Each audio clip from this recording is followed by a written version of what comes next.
Oh boy. Hey.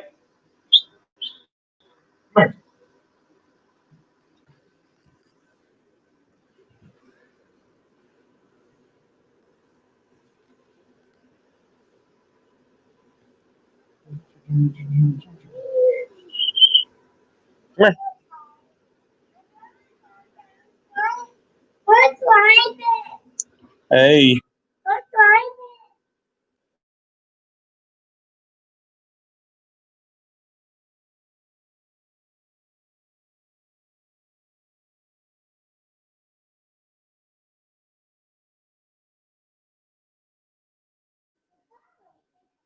What is going on? We're expecting David Wilkes here in a little bit.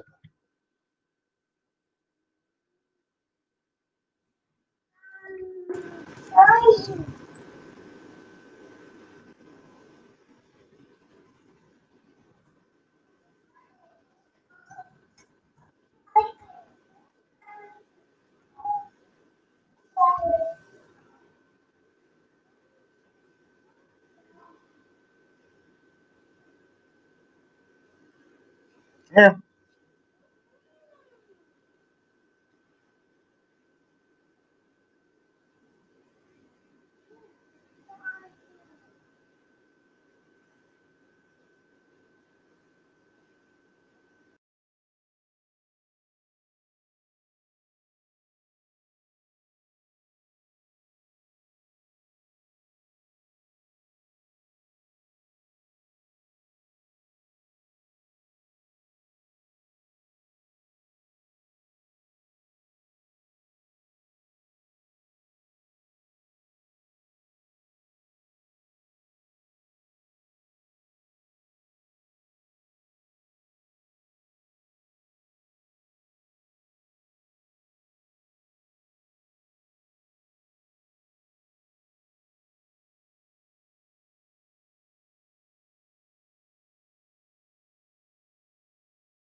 Gonna follow my kid. Come here, Maddox.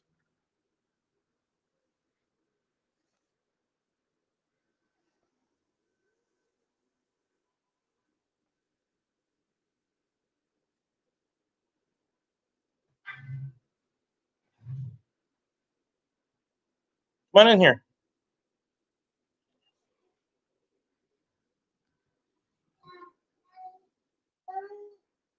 Yes? Go to Grandpa's house?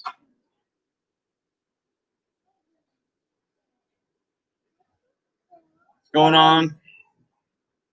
Trying to get some people in here. Come here. Look.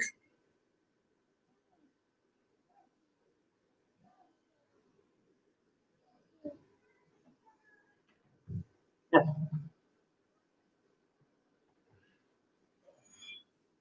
Who's that? Mother. Yeah.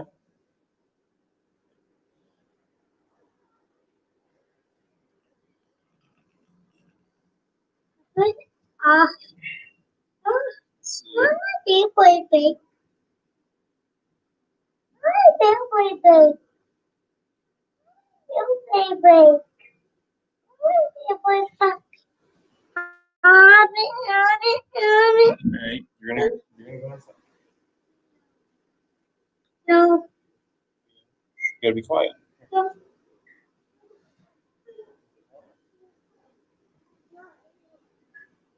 What else? What else?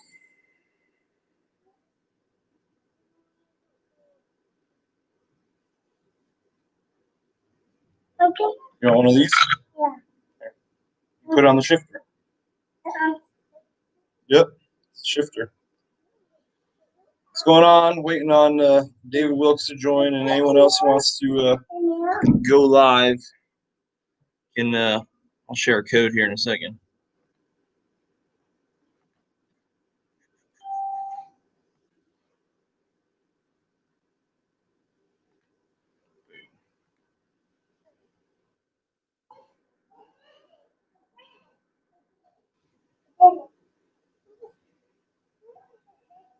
Yep.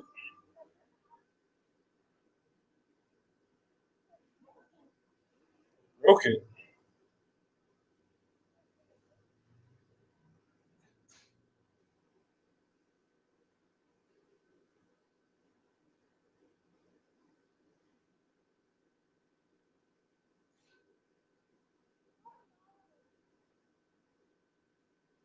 I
don't know how good it's coming across. I guess we'll find out here in a second. I want it.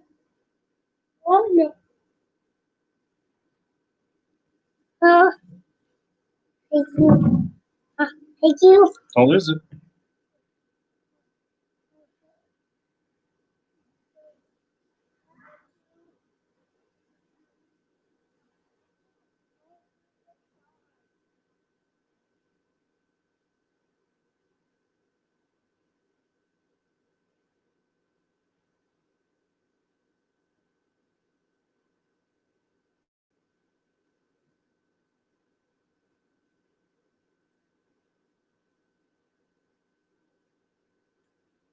What is going on, guys? Waiting for Mr. Wilks to show up. Got that he's a racing YouTuber. You want to join in? Oh, there we go. What's going on, man? Oh, very good. How are you? Doing good. It's cool, man. You're all the way across the world. And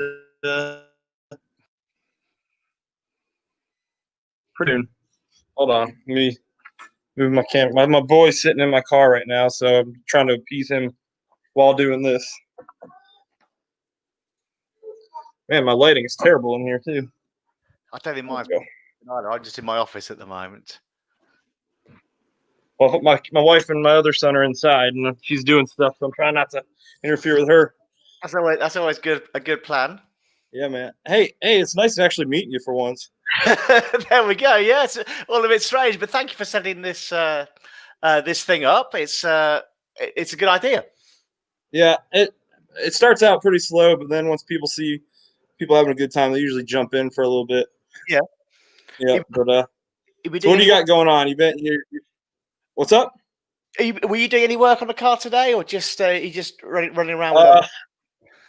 Well, my next video is gonna be. I don't mind giving sneak peeks in here for anyone that checks this out, but I turned the I was gonna give away that shift knob. Oh yes, and I actually made 3 of them with my dad made 3 of them. Give him full credit. He's very talented, and every single one. I'll even show you. I'll show you. Every single one. We made them with a 3/8 by 16 the first time, and the first video I made a while back, and they didn't fit quite, like they were stuck, and I was like, oh man, it's not right. And so we found another design that was a 7/16, and I found out the 7/16 is too big. It just fell right on. So now I have to redo it again. Yeah. And these things are like gorgeous paperweights now.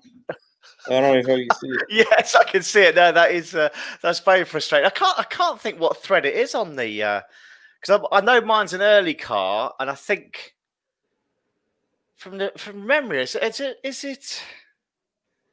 See, is it a 5/16? No, it's not a 5/16. It's bigger than that. So I looked it up 3/8. again. some people said it's a 5/16 is the earlier models. And then Yeah. they went to a 3/8, and then they went to a 7/16 by 20. Now mine's a 3/8. I found out, and what happened is my stock shifter, it kind of it opened up a little bit, Yeah. and it let moisture in there, so there's some corrosion on the threads. Yes. So Yeah. I was just getting extra resistance, and I thought I was stripping it. So Yes. Yeah. that didn't work out very well. Hold Yeah. on, let's see if I don't. There's one guy watching, and if he wants to join, I'm gonna let him. So I'm gonna post the link so people can usually join in. Turning the wheel. Yeah, my son's turning the wheel. He's hitting me with my wheel right here. Good stuff. No, I've been a bit quiet on my car recently. It's sort of winter here. And so it's about sort of 10 degrees, but really wet. And so I've just not done all that much. I've got this BMW I've been sort of fixing and doing jobs on that. So when's the racing season usually? So we've got, I think it's something like the 28th of March is the first race. So I need to really get the engine out and sorted because those sort of first 2 months of the year, they do disappear fairly quickly. So I need to get my arse in gear a bit and get those things done. Hold on, I'm gonna try and get some more people in here. Problem. I usually have to share it again after I've shared it the first time. Yeah.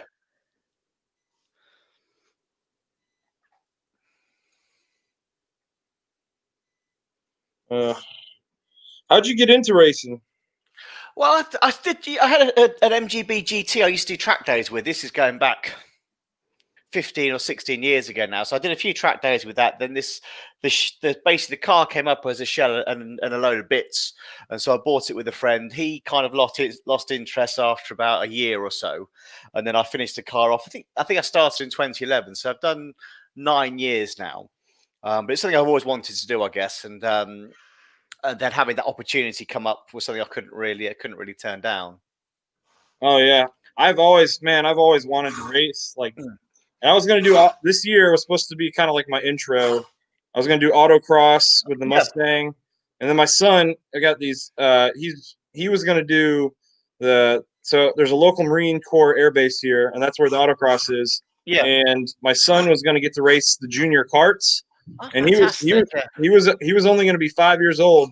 And I talked to the guy, and he said those things go up to like 45 miles an hour. And so, I mean, that's quick for a kid.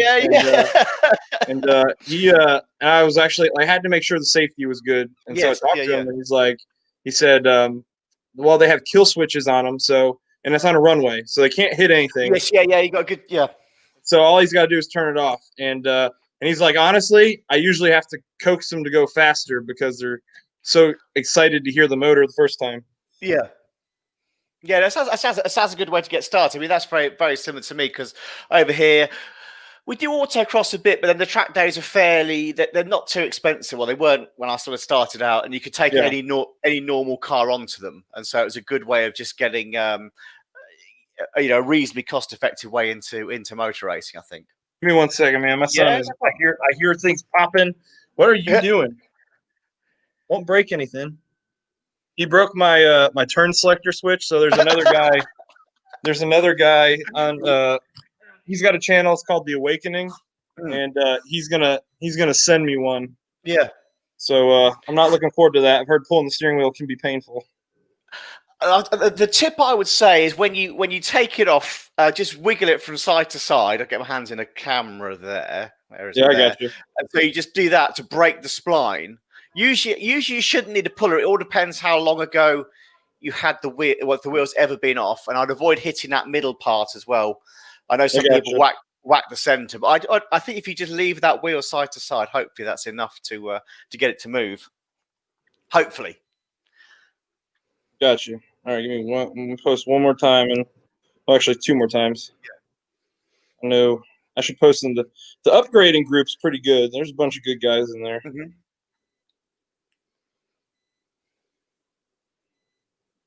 Yeah, I started this out for I started just doing it by myself, and I was like, this is kind of boring. Yeah. Just staring at some text, and I was like, I don't know why people do this. I don't know how people do this or why they do it. But a bit of interaction is always better than trying to. This is the first. I've obviously done the Zoom calls and that kind of thing, but I've never actually done this sort of live. I've never really tried live streaming. Well, I didn't. I found out about this from another guy I follow. he did it for his. Yo, Andy, if you want in, man, let me copy you the links. I know you talked about it. Yeah, so I got another guy, a Mustang friend of mine. He did it, and I was like, wow, that's actually a good idea. Everybody was having a good time. Yeah. And everybody likes talking about cars. Yeah. But yeah, I've got another guy who's in one of the groups. Man, there's some really good people.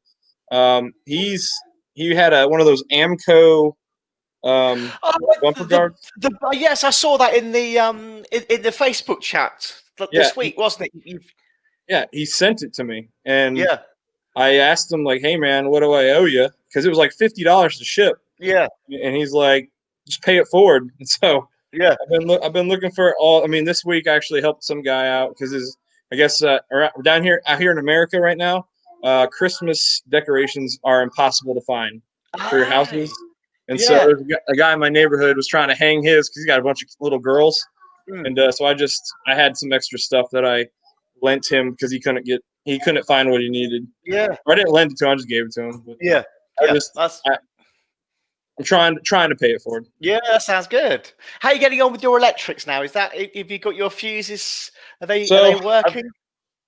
They're clean. I just found I had a whole tube of dielectric grease, so I refused to buy another one, and I couldn't find it. I just found it the other day. Yeah. So I got to get in there and I got to coat everything, but it all seems to work. Like I'll turn the lights on and side indicators. I might have to come over and give it a little knock. Oh yes, yeah. Then they'll come on.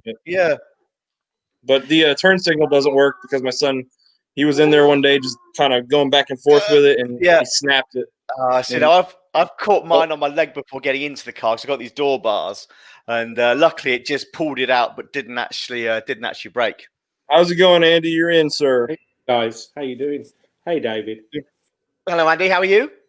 Very good, thank you. Good I just saw that Matt had streamed this, so I've been out in my MG like 20 minutes ago, and I just came back. I was doing a transmission change on it, and I just drove back, fired up my iPad, and saw that both of you guys were on. So I follow David, but more Matt. I see. Yeah, you're UK based, Andy, are you? By the sound of your accent. No, I'm in Phoenix, Arizona. I see. I was going to say, because you're a brave man taking a car out today, because here in the UK it was pretty crap, cold and cold. So David, today it started around 40 in the morning.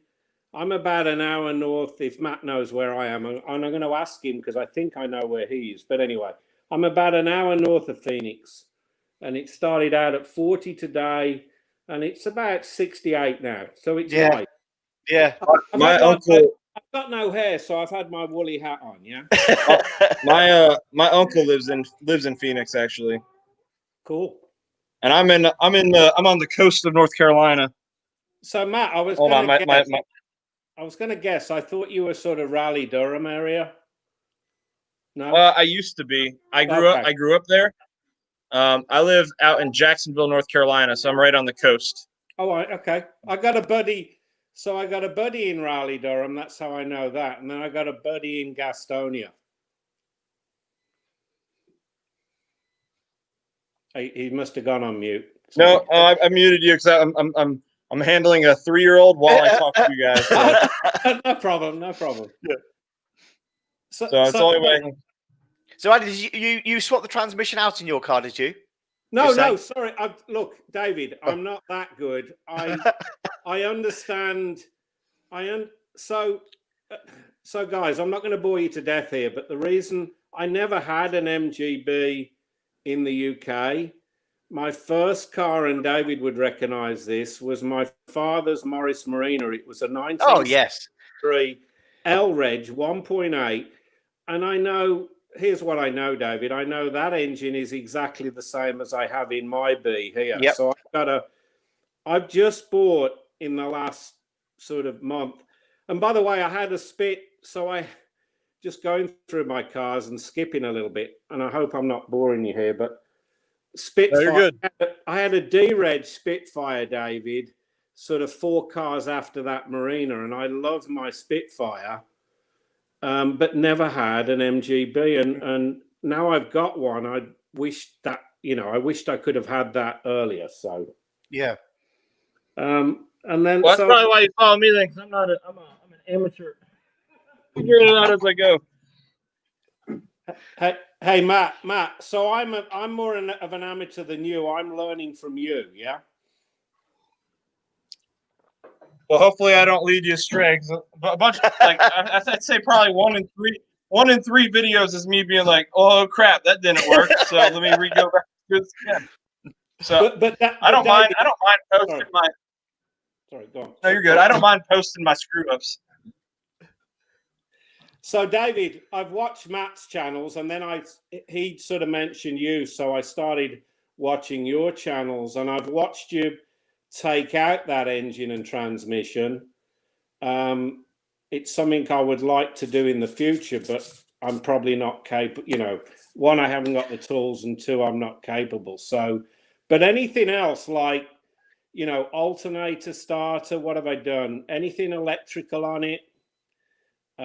My dad actually used to work for Lucas Electrical, so I would drop him off at Great Hampton. He used to work at Great Hampton and Kings. Then he moved to Fradley, where they actually reconditioned the alternators. So for my Marina, I could always get a starter or an alternator sort of free of charge. Yes, yeah, very nice.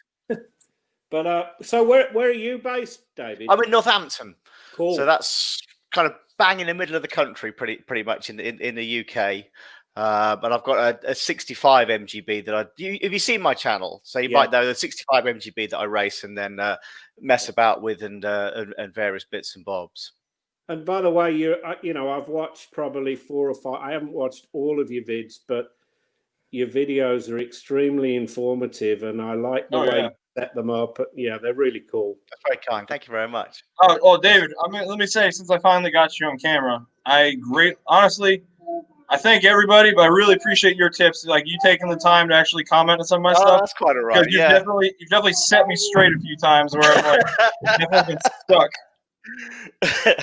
And I think with all these things, having someone that's had the same problem you've had with the car does make it a lot easier, because sometimes you're chasing issues for a long time sometimes, and so often it's the same thing, just on different cars.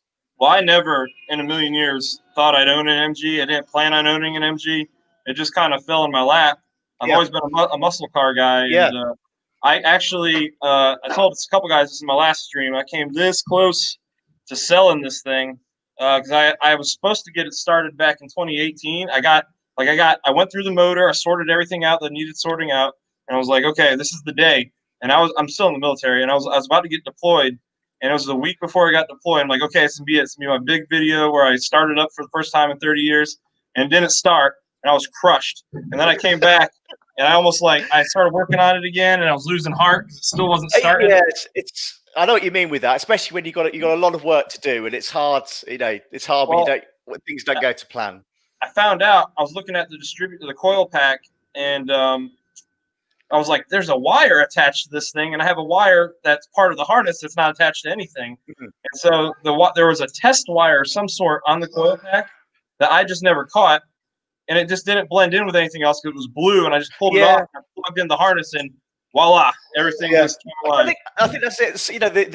If it's original electrics, they're generally okay, but the problem is so many people have put little bits in. They'll take a live wire off that coil to try and feed it a cooling fan or something, and I think that's where you get so many issues, that they'll just do all the wires in one color, and then you really are, you've got no plan at all for where what should be where. So it is difficult. At some point, I got to do something about my interior. I was thinking purely autocross, but now that the motor's running, I kind of want to keep the car running for a while, and then maybe when my boys get a little older, blow it up and then put something different in. But we'll see. Yeah. No, because obviously I've got in mind is the seat and door trims. It's noisy without a carpet, but then it depends if it bothers you or not. It's one of those things. It's a convenient little. My heater, for some reason, the heater cable's not attached to anything right now, so. My heater's been my muffler underneath my seat. It's a seat warmer. Yeah, it does get nice and warm actually because if I touch obviously my seat's on the other side to yours, so at the end of the race you can feel the passenger side there. It does get surprisingly hot and the gearbox as well during the sessions. It does get warm. My big project I still got to do this winter. I'm waiting for it to get cold. Like today, it's like in Fahrenheit, it's 68 out here, so it's very nice. And I got to do the passenger floor pan still, but I only have to do the front half, I think. Yeah. But I'm very nervous about the wiring harness, the fuel lines, and all that. Yeah, they all sit underneath that, don't they? So that's... I'm using the flux core welder, and flux core burns a lot hotter than standard MIG. You can. The rear loom connects into the engine bay. If you look on the opposite side to where your brake pedals are, I can't think with the US car and the UK. On my car, the wiring loom connects on the driver's side. You've got about 6 or 8 little bullet plugs in there. You can pull that out, and then you could drop that wiring loom right down if you wanted to get out of the way. But your fuel line is going to be coming up. It's going to be coming through the middle of the floor down there somewhere, I think. I got you. Hey, Charles, if you want to join us, I'll give you the link, man. I know you're your silent partner last time. No Lucas Electrics. Charles, where'd you get your electrics? Can you guys see the comments? I can't actually, Matt. Where am I supposed to look? And I am technically challenged, so. Okay. You might have to have it open on another device. I don't know if I can do this too. Oh, I see. Oh, yes, yeah. Oh, mine has no Lucas Electrics. Wow.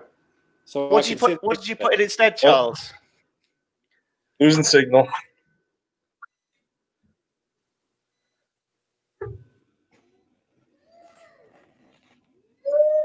Can you guys hear me? Signal. Matt. A little boy is over there with a toolbox pretending he's taking his bike apart.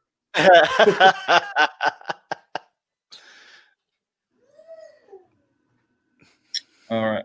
But yeah, so Charles or Andy, sorry. What are you working on right now, Andy? Said you did the transmission? Say again.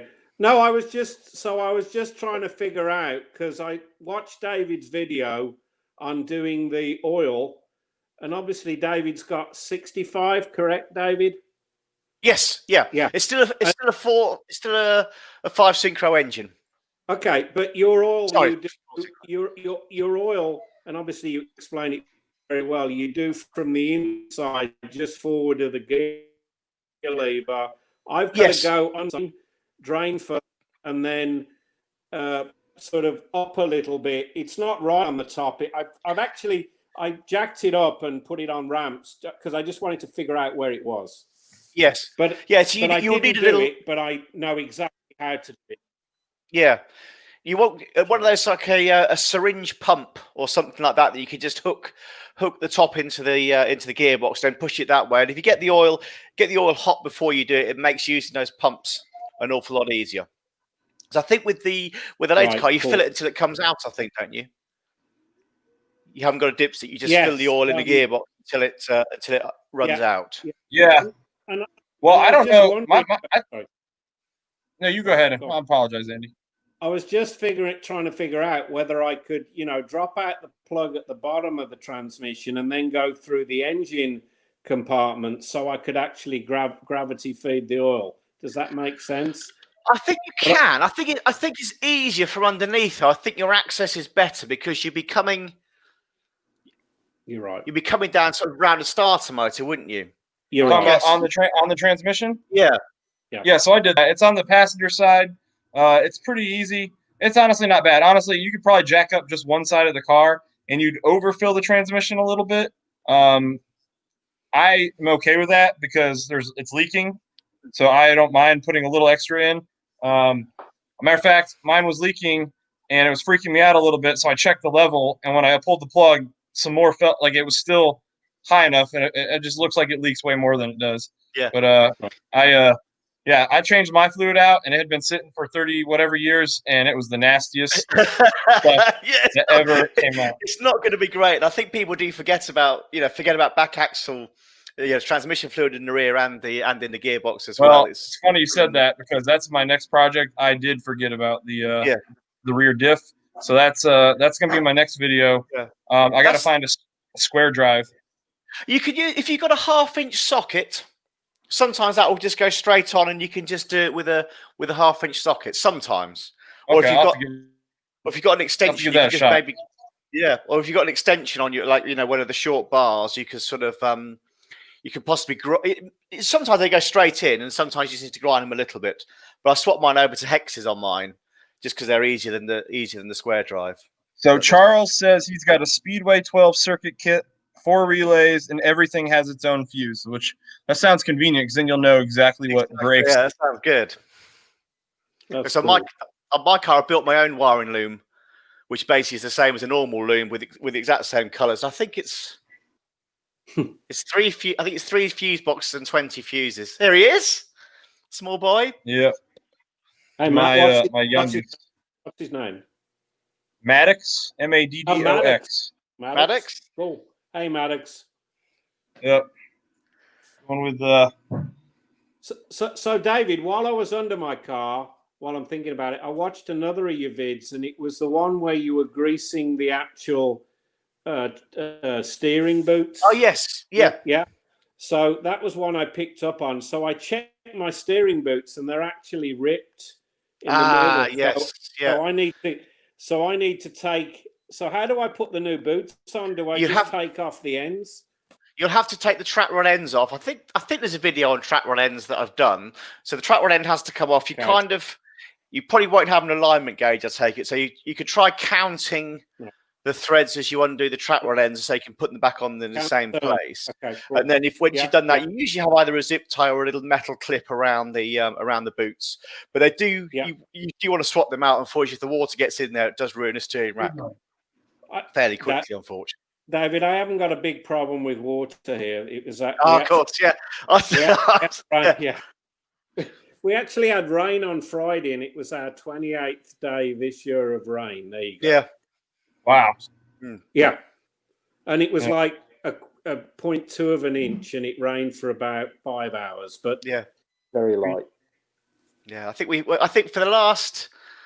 about the last 4 weekends in a row, I've had about 2 or 3 hours of sunshine, and the rest of it has just been this misty, fine rain that we just seem to get over here, which is not very nice for working. Everything just seems to have this sort of all the garage floor is just this like the vapor almost that just makes everything very unpleasant. But there we go. My car doesn't even have a top. I haven't put it on. I don't plan on putting it on. I feel like it's heavy enough as it is. So no top for me. Yeah, I think you just don't need one. That's the thing. Matt, it still looks cool. It's a cool car. Well, I appreciate that. It's funny though, because I've definitely kind of gone for my own little thing here, and some people really like it. Some people, man, do I get some hate on this thing? But it's all right. I don't care. I got thick skin. I'd be interested to know what hate do you get, because to me the worst thing you can do with any car is leaving it to rot, and I think. Oh, it's not the MG groups. The MG groups are pretty good. Okay. It's the like if I post on one of the classic British pages. Yeah. Woo! Boy, you would think that you'd think I just punched the Queen in the face or something like that. I mean, it's ridiculous. Yeah. No, the only time I can understand if you have an original car that everything is absolutely mint on, yes, it's a shame to pull that to pieces because it will never be the same again. But to me, if you're saving any vehicle from from literally rotting away or just being scrapped, then that's to be commended. And I think I just wanted it to be a rugged looking car. I wanted it to be a rugged race car kind of look. Yeah, that's what I'm going for. And when I put that AMCO bumper on and there's no actual bumper there, or the AMCO guard, I think it's going to look really cool if it bolts right up. We'll see. Yeah. It'd be nice if it did. Yeah, I hope so. So, David, can I ask you another question? Yes, of course. Do you actually, is that your sort of job? Do you write? No, I sell office chairs on eBay. It's my my actual profession. Okay. But I just having a garage at home that I can keep the car, because I do most of it. I don't build the engines myself. I don't build the gearboxes. Don't build the differential. But most of the rest of it I do myself. And it's always been a hobby rather than you know, rather than a sort of, it's never made any money at it. How many races? How many races have you done this year? So it's about 8. Well, no, this season's a bit less. Probably 6 this year, because obviously we didn't start until July. The usual season will be 8. Basically over the summer, basically one a month over the summer months. Basically starting in March, finish in October, maybe the very start of November. So usually it's sort of 8 to 10 a season. Pretty much all UK based, sometimes Europe as well. But it's quite. It's you know, I wouldn't say it's super competitive. There's no prize money. It's more about people just enjoying the cars, that kind of thing, really. So do you race at Silverstone? Because you're close to Silverstone. Yeah, so Silverstone is about half an hour away. So we usually do 2 races there, which is quite good. The other good thing with Northampton is you're pretty much bang in the middle of the country, and so the furthest one is possibly Alton Park, which is Chester. Yeah, I know. And then possibly Thruxton. So. You know, it's an ideal place to be, and obviously also with Silverstone, there's loads of motor racing outfits around. So if you need help, like I've got a guy at Silverstone who does the gearbox, there's people in Northampton who build the engine, and so it's a convenient location to be in. Yeah, I saw so the 2 times I've been there. The one time I really enjoyed, I saw Ayrton Senna race Mansell there in Formula One. Yeah. Now I've only ever seen F1 practice there. I've never actually been to the race. Well, race day you have to get there about 2 o'clock because there's one road in, one road out. Yep. And it takes you about 5 hours to get out the place. Yeah. So. No, it's pretty horrendous and it's quite expensive. I do go to some other lesser meetings there that are kind of, you know, you can still go around and see everything. So I'm quite happy with watching F1 on the television usually rather than being there. But that's one of those things. Yeah, so I work for Dulux over here, but we don't. Oh yes, yeah. So we don't sell Dulux paint, and I work on the actual industrial powder coating paint side. But obviously, we do a lot of automotive paint here, and in fact, my color is actually. I thought it was British Racing Green. It's actually Brooklands Green. Yes, that's a nice color. Is it? It's quite a dark. It's quite a dark green, if I remember correctly. Yeah. They did a few British Racing greens. They did the Mallard green; it was a bit lighter, but I think the Brooklands green was a nice color. That one. Yeah, so mine's Brooklands green, and I'm actually getting our Detroit business to match it for me, and they're doing me about. I mean, I've got some areas that I need to respray. So, you know, rust isn't an issue here, but if I've got some non-structural areas that do need some attention. Yeah. So I'm going to do that. The engine in mine, guys, is pretty. I mean, it's pretty sound. I've checked the compressions because again, I watched David's video on the compression, and they're all pretty sweet. And and you know the sound. I mean, there's nothing untowards, if you like. Yeah. So, yeah, I mean, as you say, it's usually exactly that with these cars. Mechanically, they tend to be pretty strong, but in the UK especially, it's the rust that kills them off. You know, far more than engines failing and gearboxes failing and that sort of thing. They're pretty tough. Obviously, the harder you drive, and they don't. You know, you're going to get less life out of them, which is understandable. But in a standard car, they, you know, I thought 100,000 miles easily on an engine before you need to start looking at it too much. How crazy are the regulations for this virus over there? So we've got this kind of rule of 6 at the moment. So you can meet up at a restaurant if there's 6 of you at the table. You've got to socially distance, so it's just kind of like 2 meter rule around everyone, and masks compulsory kind of in shops, or if you're in any indoor space, you have to have a mask on. We're not locked down for Christmas, but whether we have this word about a cure, this not cure, but the not antidote. What's the word I'm thinking of?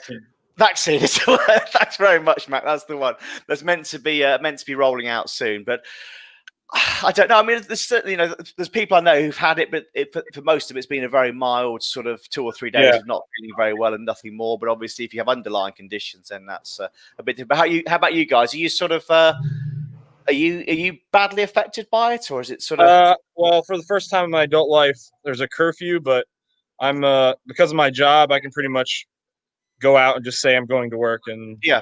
I'll have no problem. Yeah. So And then it's not a big deal. It's just it's inconvenient. Oh, go ahead, Andy. No, go ahead, Matt. Finish, and then I'll. It's it's no big deal. The only downside is I had a lot of stuff planned with my boys for like car life basically. We had there was a big Mustang show we always do in Pennsylvania, and I had a trailer. Now I was going to take the kids' cars up there, and I mean it was going to be a good time, and it all just got shut down. And actually that autocross thing I was telling you about, David, I told him about it 3 months before. He'd been asking me about it literally every day. And the week before is when it canceled. And so I've never felt like such a failure as a father. Like that. Well, that's kind of beyond your control, really. That is. Yeah. There's not much you can do. But I mean, so in Arizona, Matt, you know, we've still got our bars shut. Our restaurants are still open. I mean, we've still got the mask. You know, the mask. We've still got to have our masks wherever we go. So, you know, the situation's not good here.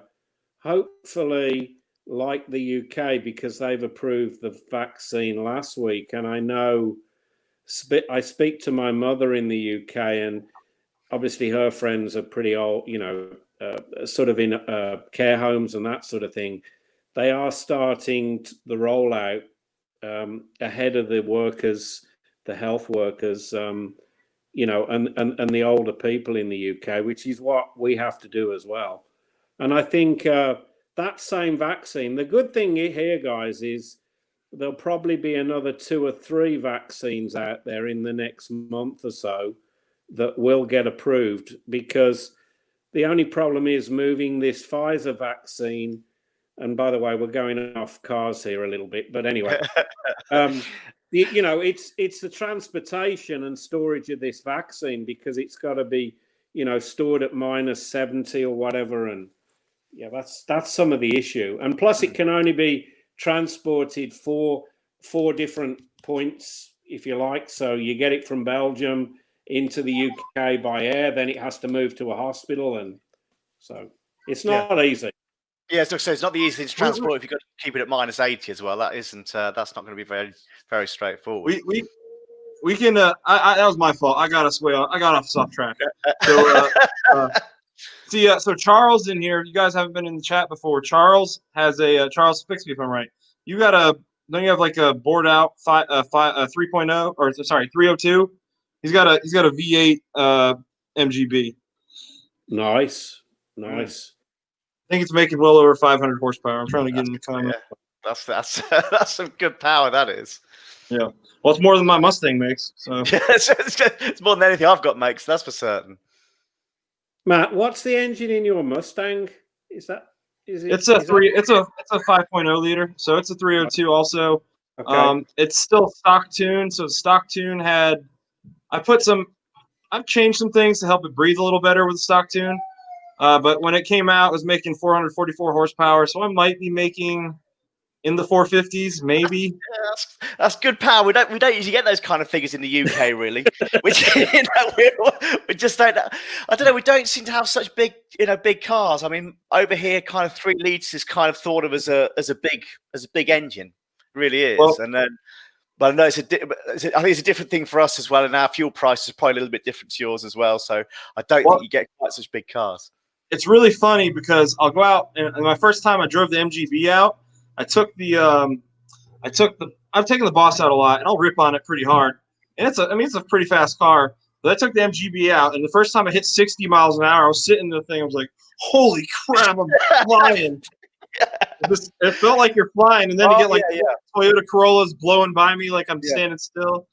But it's a different feeling completely. It's very interesting because it's fun in its own way. It's slow as dirt, but it's still a lot of fun. Yeah, I think with MGBs in particular, you do, whatever speed you're doing, you feel like you're doing that speed. And as soon as you start, I think as soon as you start getting over 60, 70 miles an hour, I think you haven't got any sort of aerodynamics at all. So the whole car starts lifting up. You start hitting bumps in the road, and it flips, it flips from one side to the other. It does feel, they do feel like a lot of fun. The handling, the handling of suspension on them, though, David. I mean, so I've been used to the Spitfire.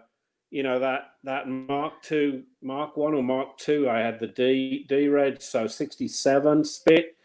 Totally different handling, much better handling, Is that independent? That's independent shocks at the rear, is it? I can't think I don't know the Triumph so well. So it's sort of based on the chassis type, like the Herald. I think it was based off the Triumph Herald structure. Yeah, that's the original Spit, and I know that the MGB is a I don't know my words here. it's a unibody shell in terms of it's a tub, right? I think. So. Yeah. So there's no separate chassis to it. Okay. Which is the difference between a Spit and a Spitfire and a MGB, correct? Yes. Because I think the Herald, if I remember, I think that has a kind of wishbone at the front, and I think it's rather than the lever arm dampers. I think it has telescopic shocks, but I can't remember exactly. I don't know. I've got a friend who knows all about Triumphs, but I don't, unfortunately. No problem. I do find the lever arms, if you set them up right, you should get quite a nice road handling from them. I think in a race car they're good because they have quite a lot of sort of stiffness to them. So when the lever arm sort of first actuates, you get a kind of a bounce. So on a racetrack, that doesn't matter because it's usually that smooth. So it's lovely. You don't get that sort of bouncing from side to side, which I think when you have the coilovers, you can dial that out a bit. But generally, I'd stick with lever arms on the cars. I find they tend to be pretty good. Hey, I don't know. Sorry, I'm trying to invite other people. Hey, I don't know who else is in the chat. There's one. Oh, we had like 3. Now there's 1. But if you want to join, I'm gonna post. I scare them away. I've done this before, and a lot of people get scared when I invite them to join and they'll leave. But I posted the link. Feel free to click and join us. Just got to activate your mic. Yeah, I lost that, David. I lost that Spit once. I'm from Birmingham. I don't know whether you picked up. I'm a Brummie. I thought you were sort of the Black Country somewhere, certainly. So I'm a Brummie, actually Castle Bromwich, if you know Castle Bromwich, Junction 5, you know where I am. And I'm sort of going, I think I was coming off the Collector Road, the old clock garage there, going round a corner, and I lost it completely in the wet, that Spit. But I do feel the MGB's got far better traction in the back. I mean, they're both rear-wheel drive. That's my point. And the Spit was a hell of a lot lighter on the back. Yes, yeah. They are. I think with all these cars, they tend to be front heavy because they're pretty much all engine, heavy engine at the front, certainly by modern standards, and then either a live axle or possibly independence at the rear. But I think it's a usual thing that there's no point sort of putting too much braking on the back because most of the times all it will do is lock up because the back is always that little bit lighter. Great driving car though, David. Lovely driving car. So Andy, I don't know if you heard me, if you're in the chat when I told Dave this. So I made the giveaway shift knobs, and I made 3 of them. And the last time I made shift knobs, they didn't quite fit. I made them 3/8 by 16ths, and they weren't going on. There was a lot of resistance, so I thought I was stripping the bolts. So I made new ones with a different measurement I found, and they came out gorgeous. I don't know if you can see. Yeah, no, beautiful.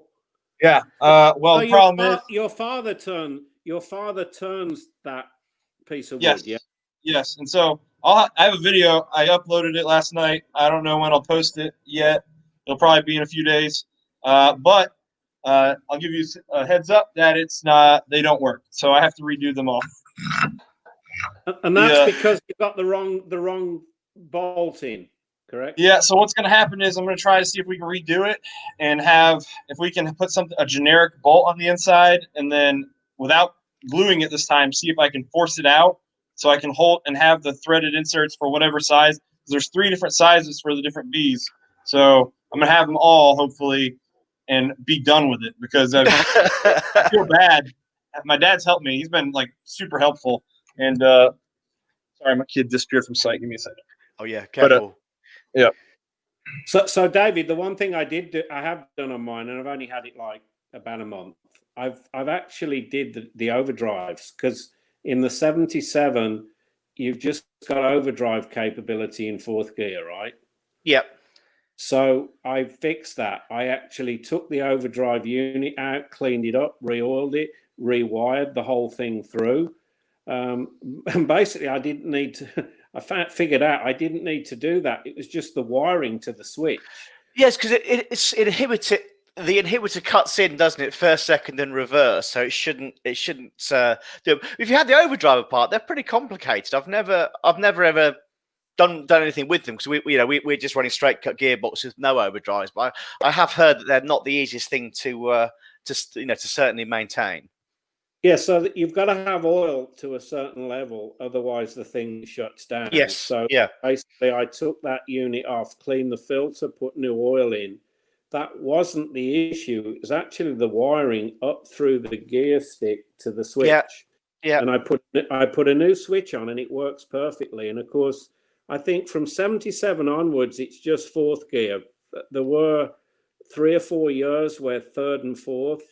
Yes, I don't know, because I know I had a 69 and a 71, and they both had it on 3rd and 4th. And if you wanted to, you could obviously take the inhibitor off and have it on 1st and 2nd too, but it's kind of pointless. But that was that had the switch up on the dashboard. So is yours on the gear?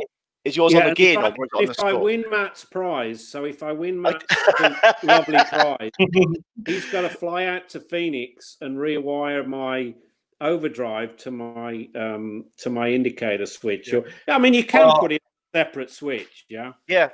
It's very easy. Whoever wins is going to have to know their thread size, because if they don't, then they're just going to get one, and it'll be a nice little paperweight for them.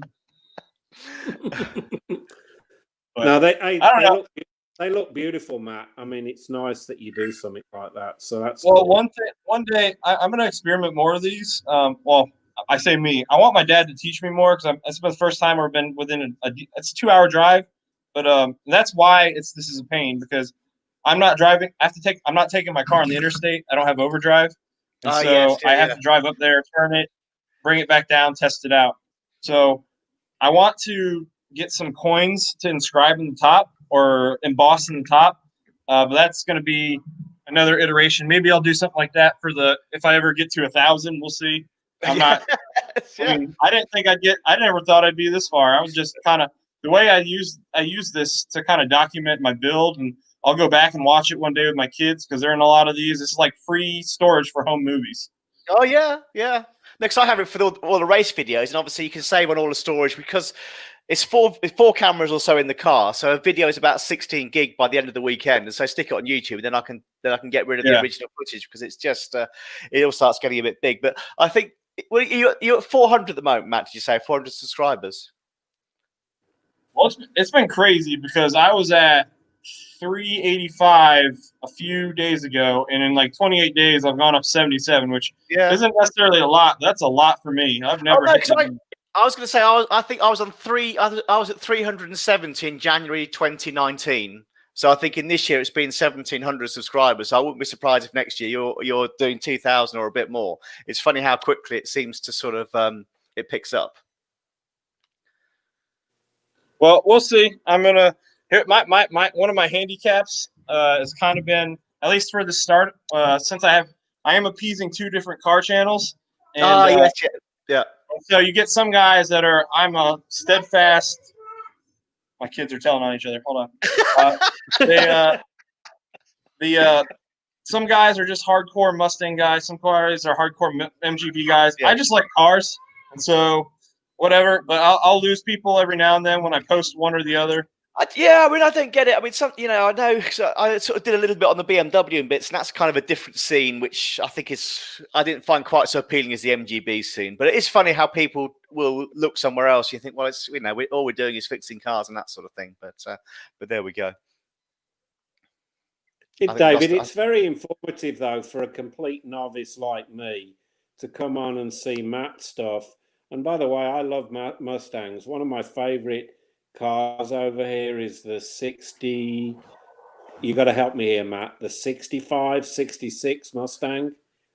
65 is the first year. I mean, really, it's a six. They say 64 and a half, but it was a 65 that was sold half a year early. So if I could, they're pretty. If I could have my dream car. The good thing about the Mustang. Yeah, sorry, go on. I didn't hear what you said. Sorry. Yeah, no. If I could have my dream car would be that 65, 66, the first 2 years Mustang. I just love that vehicle. Love that. Well, the good news is it's kind of like the MGB. They made a lot of them, so they're out there.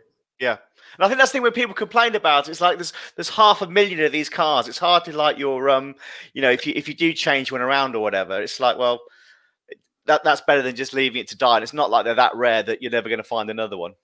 I do go on the MG Experience sometimes. I think more recently I've just gone on the Facebook instead. I used to do I've been on the motorsports one on the MG Experience site. That's a message for Charles there. I was trying to see if I could reply to you in the side, but I couldn't. All right, guys. Hey, I'm going to let everybody know I'm going to have to end this in 12 minutes on the hour because I've got to grill dinner. What are you having? We're having lemon chicken with something healthier, hopefully, because I've been eating junk lately. Yeah, that sounds very nice. And it's 9. I think is it 9:18. Exactly that. Yeah, 9:18 here. So I'm not quite bedtime yet, but not far off it. A little bit of work, and then I should be going to bed. I tried to do these streams at night, but I definitely wanted to get you in here for one of them at least, David, or a couple. Yeah. And I appreciate you inviting me in, guys. It's been really interesting. Oh, this is what I'm hoping for. I'm hoping that more people just kind of want to pop in and chat, because then I can just kind of add people in and rotate. I think I just enjoy talking cars, especially. I haven't gone to a lot of events. Yeah, because obviously we've had our races this year, but it's a very different feeling because there's no crowd at all in the paddocks. It's just literally you're there with your car and that's it. So it's very nice to be able to chat. Yeah. So guys, do you remember your father's? When you grew up with your father. From a young age, I can remember my father's first car. David would recognize it, or the first couple, and one of them has got a little bit of a BMW theme to it as well. But so his first car was a Morris 8 Series E. No, I don't know. I can't. So you got to Google that later. Yeah, I'm gonna have to Google that. And his second car was a Morris Minor, but then we had an NSU Prince. Do you know what an NSU Prince is? I've heard of NSU, but that's going to be like a BMW, a little BMW. Yeah, that's a bit like Fraser Nash as well. That was a kind of a similar thing, wasn't it? Fraser Nash. Yeah. I don't quite know how Fraser Nash and NSU became BMW, but I know with that. But going back to father, I think that he was the one that spurred my interest in cars. Certainly, sparked my interest in cars. He had a 1936 MGPB, which is a kind of a cycle, like a pre-war car with the kind of wings out on the side, that sort of thing. Yeah. Again, Google it if you want to see the thing. This is like what I'm doing with my boys. This is kind of stuff I always wanted to do as a kid, and we never had the means. So I feel truly blessed that I have what I have, and I don't take anything for granted. This is definitely a unique opportunity I've got, and I hope one day maybe who knows? Maybe I'll hit 1,000. I don't even know. I'll talk to you offline, David, about what that means. I don't know what that means, honestly. I know that there's some, that's when everybody says you monetize, but I don't even know what that means. Yeah, I mean, do you know what I get a month? It's something like $18. Something like that. I was really hoping to get a sponsor, as in someone who'd look at the videos and go, "Yeah, I want to put my name on your car, my business name on your car." But unfortunately, no takers so far, which is a bit of a pain. But David, do you want me to have a word with Dulux? By all means, if they'd like to have Dulux paints on the side of my car, I'd be very happy to get that sorted out. I think you need sort of 200,000 subscribers before you can start. I think that's when you can start not having to make a living, if that makes sense. Right, Then YouTube will pay for you. But I think until you get to that, it's it's one of that. But I think the thing is, I started doing it because I enjoyed it, and that's. That's the way you got to stay that way. It's the only way. Yeah. I mean, I have to have a real job anyway. I got to be busy. Yeah. Oh, yeah. And so it's all for fun. I come out here. The one you like, if you didn't truly enjoy it, then you're not doing it at this point, because I'm sure you found out certain things you do, it makes it take twice as long. Oh yeah, yeah. I mean, if I was to do the car quickly, I'd just turn the camera off. So I'm pretty sure it's 3 times longer to talk your way through a job than just. Because then, if you make a mistake or whatever, you could just ignore it and carry on, rather than having to sort of either explain it to the camera or stop it and then do it again. But I think for me, if it's a job I've got to do, I don't mind filming it. If it's a job I've not done before, sometimes I don't film it, because I just if you don't know exactly what you need to do, I think the filming makes it harder, definitely. What surprised me is how long does the editing take, guys? It depends. Yeah, I think for me, it's a good 2 or 3 hours. Really? A couple of hours. Yeah. Matt, say on your trim, your trim video you did, which using that pop riveter, which I thought was real fun. Because I just started doing that as well, and you can sort of relate. How long did that take to edit your trim video? Pop rivet? Well, I think I used. So it real depends on how many cameras you use. If I use my phone and my GoPro, then I got to take it from both of them and then figure out the timeline of where they all match up. If you do one, it's a lot easier, because then I can just crop videos and then just put them together. And it's multiple cameras makes it harder, but sometimes it's worth it. But it's it probably took me about same hour to 2 hours, depending on that one. I don't think that one was too bad. But some of the ones I've had where like I'll have a camera mounted, and then I'll have another one that I'm using just to kind of film around, and it can be a pain in the butt, because I'll edit it the way I think it's right. And at first, my computer that I was using, it couldn't keep up with the if I wanted to watch the preview would like be jumpy. Can you hear me? Yeah, you broke up a little bit there, Matt. I can still hear you. Breaking up a little bit. Can you guys hear me? Yeah, we can. Yeah. All right. Okay. So at first, I mean, it would be my computer's gotten better, so it's better. It's easier to edit. So I used to have issues where I'd be editing things, and I'd think that I cut it right, but my preview wasn't. My computer wasn't fast enough. Yes, it wasn't keeping up. So I wouldn't find out until I compiled it. I wouldn't find out if it worked out or not, and then I'd have to go back and recut it and do the same thing again. The compiling, that's what takes a long time too. Yeah. And then you got to upload it all. So David, say your engine, your engine takeout video, which is about here, buddy. Am I right in saying that was about 30 minutes long?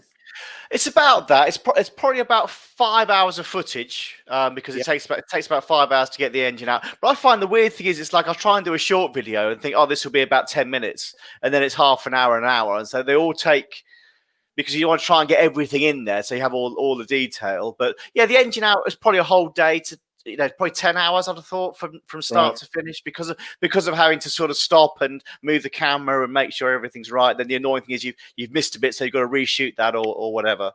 Well, periodically too, I'll be doing something, and then like my Mustang. It's happened to my Mustang more than it has the MG. But like some of the projects, I just get frustrated and I end up calling it quits. And I'll be like, hey guys. Sorry, I just jumped to the end here because some bad stuff happened. Like my radiator on my Mustang, it went out, and I got a replacement. They sent me a bad replacement, and the company wasn't great to work with. And I got so ticked off that I had already pre-recorded the whole removal procedure, and so I put the new one in, and I basically just said, just do the opposite of what you did when you took it out. That's it. It's dead easy. No, so I've got a few videos that such never a- made it. They just, I sort of shot them, and then I just couldn't be, I just didn't think they were very good, and so I just didn't bother with them. But I need to do another video soon because it's been a while. I think it's about a month since I've done it, and I've got 2,000 subscribers. I think last week, so I should do a little. I'm going to do a little walk around of the race car. I think to show people, to just show it to people. But that's it. Yeah, man. Yeah, I definitely want to see that for sure.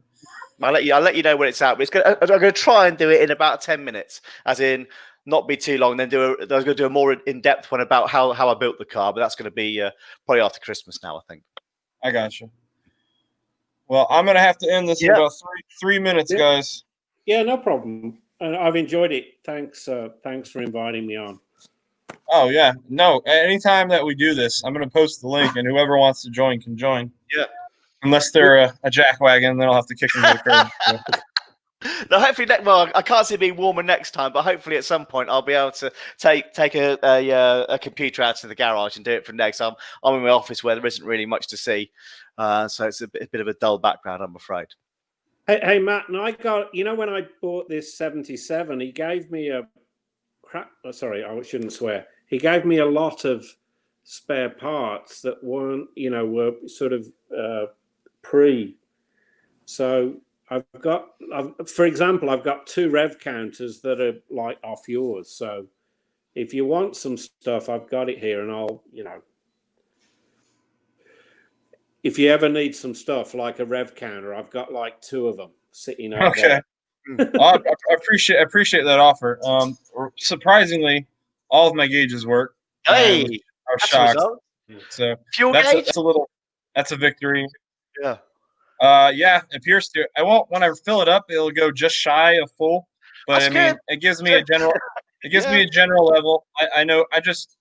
I refill it after. Like I take it to work, and the work is probably about a 25-mile trip, and then 25 miles back, and so it gets a good amount of driving in it, and like it hasn't left me stranded yet. I was shocked. I thought for sure on the first day I drove it, I was like, oh, I took it to work. Like she's gonna break down on base, and I'm not gonna be able to get a tow truck in here. I'm gonna be stuck.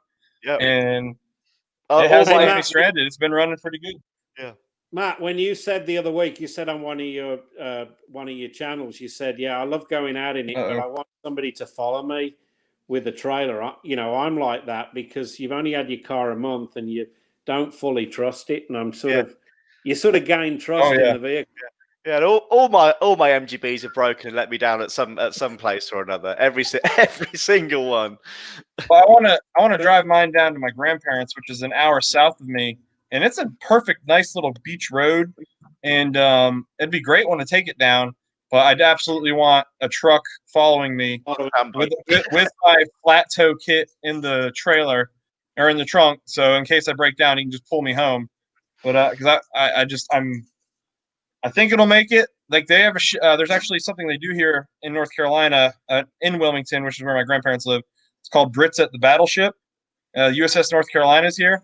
And a bunch of, any British car shows up, and it's supposed to be cool. And I wanted to do it last year, but my car wasn't driving. So the one good thing, I guess, about this whole pandemic is this car has completely made a 180 from what it was. It was a pile of parts, and it's now a drivable pile of parts. And, still got some work to go, but yeah. So Matt, are you a Navy guy?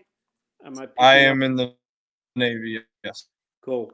So when we talk again, talk to me about Kitty Hawk and Abraham Lincoln, yeah?